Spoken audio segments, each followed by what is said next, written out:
بسم اللہ الرحمن الرحیم۔ شروع اللہ کا نام لے کر جو نہایت ہی مہربان اور رحم کرنے والا ہے۔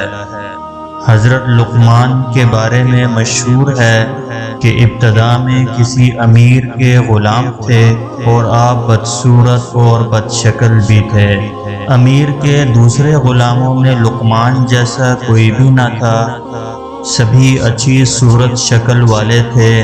وہ ہمیشہ لقمان کا مذاق اڑایا کرتے تھے، اپنے حصے کا کام بھی ان پر لاد دیتے اور امیر سے آپ کے متعلق بے جا شکایتیں بھی کرتے۔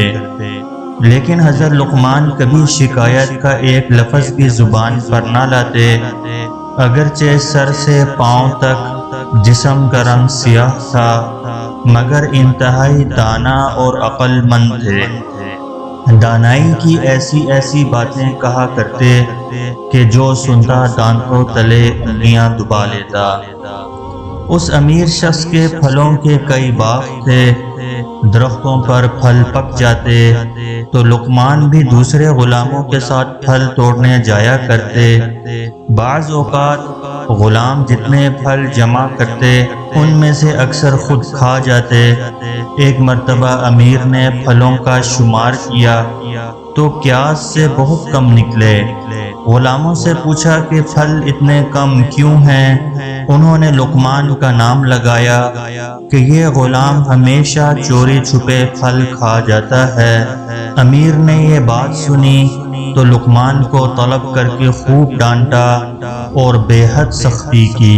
آخر لقمان علیہ السلام نے کہا، اے آقا، یہ تو جھوٹ بولتے ہیں، میں نے آج تک امانت میں خیانت نہیں کی، خدا کے ہاں بے ایمان شخص کی بخشش ہی نہیں۔ اب مناسب یہ ہے کہ تو ہم سب کا امتحان لے۔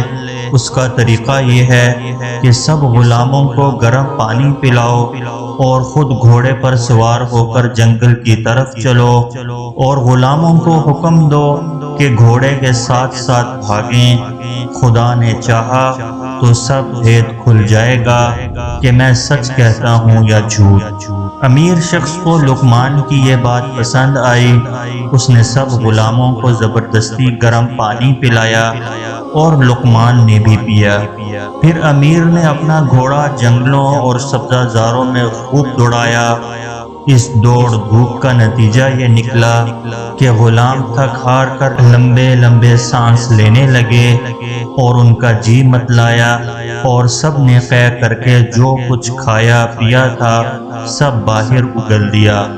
لقمان نے جو قے کی وہ بالکل صاف تھی، ان کے معدے سے پھلوں کے ٹکڑے برآمد نہیں ہوئے۔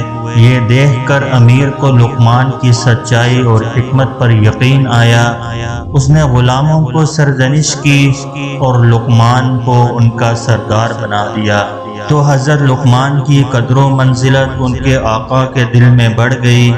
اس پر لقمان کی خوبیاں واضح ہو گئیں۔ اس نے دیکھ لیا تھا کہ یہ غلام حرص و ہوس سے پاک ہے، اس کے دل میں کھوٹ نہیں ہے اور اس کی زبان سچ کے سوا اور کچھ کہتی ہی نہیں۔ بظاہر وہ امیر حضرت لقمان کا آقا تھا، لیکن حقیقت میں وہ ان کا غلام ہو چکا تھا۔ اسے حضرت لقمان سے بہت انس ہو گیا کہ جب نوکر چاکر اس کے لیے کھانا لے کر آتے تو وہ سب سے پہلے حضرت لقمان کی خدمت میں بھیجا کرتا تاکہ وہ کھائیں، اور کبھی حضرت لقمان کھانا نہ کھاتے تو اس وقت امیر شخص بھی نہ کھاتا۔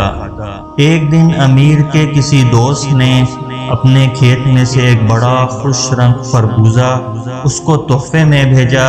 امیر نے ایک غلام سے کہا کہ جاؤ اور میرے بیٹے لقمان کو بلا لاؤ۔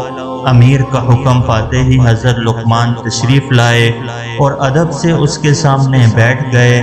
آقا نے ہاتھ میں چھری سنبھالی اور خربوزہ کاٹ کر ایک قاش حضرت لقمان کو بھی دیا۔ انہوں نے مزے لے لے کر وہ قاش کھا لی۔ امیر نے دوسری قاش کاٹ کر انہیں دی، وہ بھی لقمان نے نہایت ذوق و شوق سے کھائی۔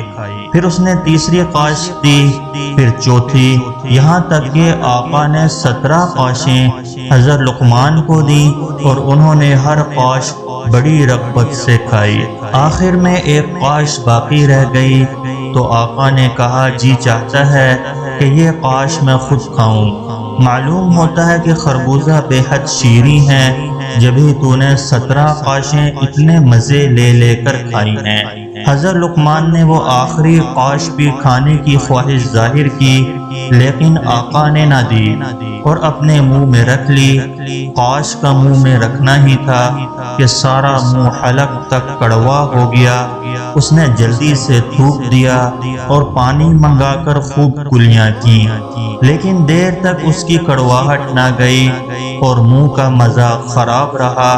اس نے نہایت تعجب سے حضرت لقمان کی طرف دیکھا اور کہا اے عزیز فرزند، تو نے کمال کیا کہ یہ زہریلا خربوزہ اتنے شوق و رغبت سے کھایا اور اپنے چہرے سے ذرا خبر نہ ہونے دی کہ اس کی خوش رنگی اور خوش نمائی محض دھوکہ تھا۔ کیا یہ بھی صبر کی کوئی نرالی قسم ہے؟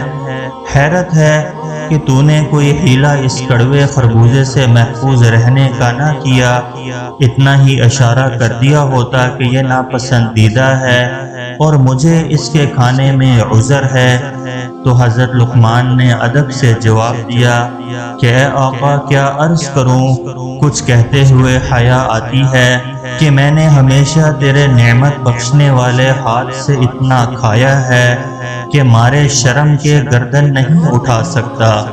یہ سوچ کر تلخ قاشیں کھائیں کہ جب تمام عمر اس ہاتھ سے انواع و اقسام کی لذیذ لذیذ نعمتیں کھاتا رہا ہوں تو صدحیف ہے مجھ پر کہ صرف ایک کڑوا خربوزہ کھا کر اودھم مچانے لگوں اور ناشکری کا اظہار کروں۔ حقیقت تو یہ ہے کہ تیرے شیریں ہاتھ نے اس خربوزے میں بھی تلخی چھوڑی ہی کہاں تھی کہ میں شکایت سے اپنی زبان کو آلودہ کرتا۔